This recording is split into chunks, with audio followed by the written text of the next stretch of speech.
nnyo nnyini ddala. Of course wali okufa tewaliwo okuseka kubanga ffenna tulina potential okufa buli atambula. Olwaleero Kato akedde ng'atambula bulungi nnyo ng'akuba ne sawuti y'amaanyi.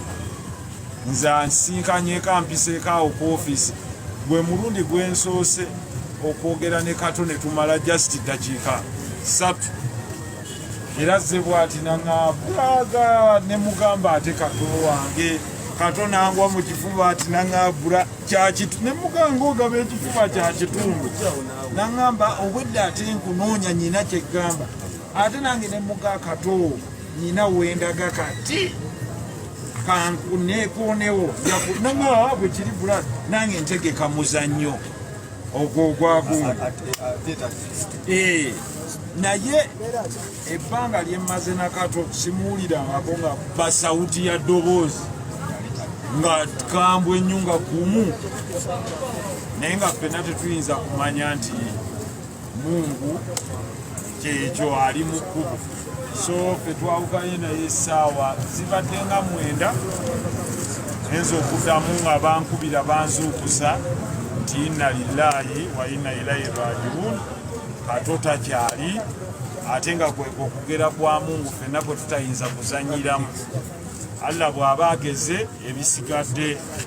Naye oyo Kato wammwe musaazi. Kato is a comedian, abadde musaazi yadde mukulembeze. Kato tanyiika, Kato tajaawa. Yoyo is there, that's why buli omu aliwo olwa Kato. Mbeebaza nnyo mwenna abavuddeyo. You know? Yes. Ekyo. So kyekyo bannange Allah kyekyo kyatugeredde. Uganda webale kwagala bantu nini musajja wa Mbogo. So kyekyo tujja kuba tubategeeza ekikudde ku mukwano gwange si kirungi. Era kiwuliriza ne baŋŋamba gye ntabadde ntambulidde era nenzija nange ndabe mukwano gwange ono Kato Lubwama mbadde n'ebbanga eddene wadde siri muyimbi naye ate nze ndi musajja mukozi wa mirimu mirala. ono kankyagi Kitalo nnyo bannange ono oli Kato Lubwama afudde. Tuli wano mu ddwaliro w'afudde. Afudde essaawa ndowooza ng'emu eyise.